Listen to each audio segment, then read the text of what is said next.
So regala, kung gusto kag kung nangita kag pundok nga nagsunod sa prinsipyo sa Ginoo, walay lain ang Seventh-day Adventist. Prinsipyo, batasan, kinaiya, nagsunod gyud sa Ginoo.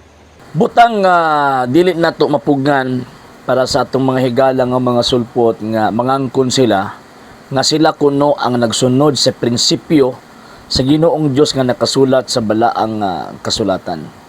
Ang Seventh-day Adventist, balik ko na to, ako gining always ginabalik-balik sa gitawag og program.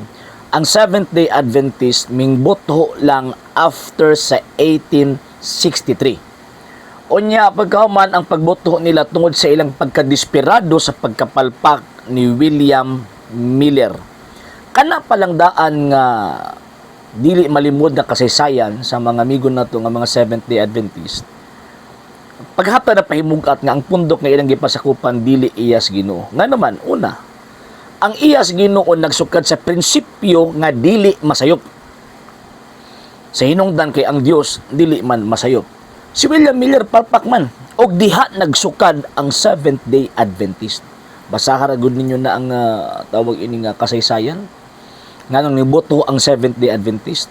Number 2 point, kanang mingon mo mag-claim nga nagtuman mo sa adlang ipapahulay. Again, kanang inyong Sabbath day, kanang inyong Sabbath keeping, dili na maoy Sabbath keeping nga nakasulat sa balaang kasulatan.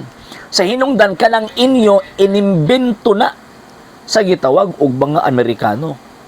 Kay ang tinuod nga Sabbath keeping, ang administrator, ang tinuod nga Sabbath keeping ang nag-implement niini ang Judaism, dili ang Seventh-day Adventist.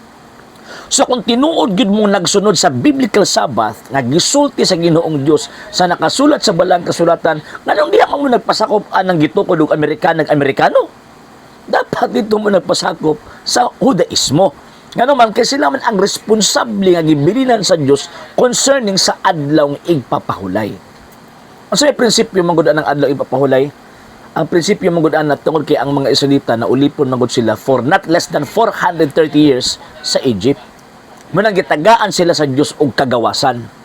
Mananaan ang adlong igpapahulay. Pero kini nga atong mga amigo nga tawag ini sa Seventh-day Adventist, dili man taga Israel. Taga ang pundok ani, ang origin gikan mag-Amerika. So, kasunod-sunod sila ng adlong igpapahulay nga mo sila maulipon sa tawag ining Ehipto. Di ba? Di lang questionable na. And at the same time, ang prinsipyo sa balaang kasulatan nga kanang adlong ipapahuli nga ginasaulog sa balaang kasulatan panguluhan og pari ang ila pastoy. Di ba? O pastoy, naihalad ang naa sa balaang kasulatan magsaulog ka sa adlong ipapahulay. Kina sa ila may halad. 10% na. 10% na. So, muna nakasunod, damgo na ninyo. Mugnara na sa inyo ang tawag yun, nadaot nga panguna-una concerning sa inyong opinion sa pagbasa-basa ninyo sa balaang kasulatan. Munay lisod, basta bitaw ka ng magbasa bitaw balaang kasulatan, niya pagkaman wala ba ito teacher? Ang teacher nila nagsalig lang sa ilahang kaugalingong panabot, ngawa magsukad sa gitawag og mga apostol, munay resulta.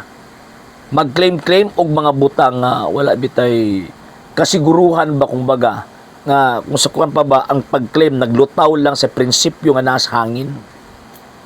So mo na. So kung mo nga ang tawag ining Seventh-day Adventist maurang bugto nagsunod sa prinsipyo sa Ginoong Dios. Tanawa na sa kasaysayan unsa inyong classification? Protestant. Protestante na ang Dios. Di ba? Protestante na siya. Ang ilahan na ko nga protestante kaya iyang magsusupat yawa raman. Ang pinakaunang may protesta sa Dios ang yawa.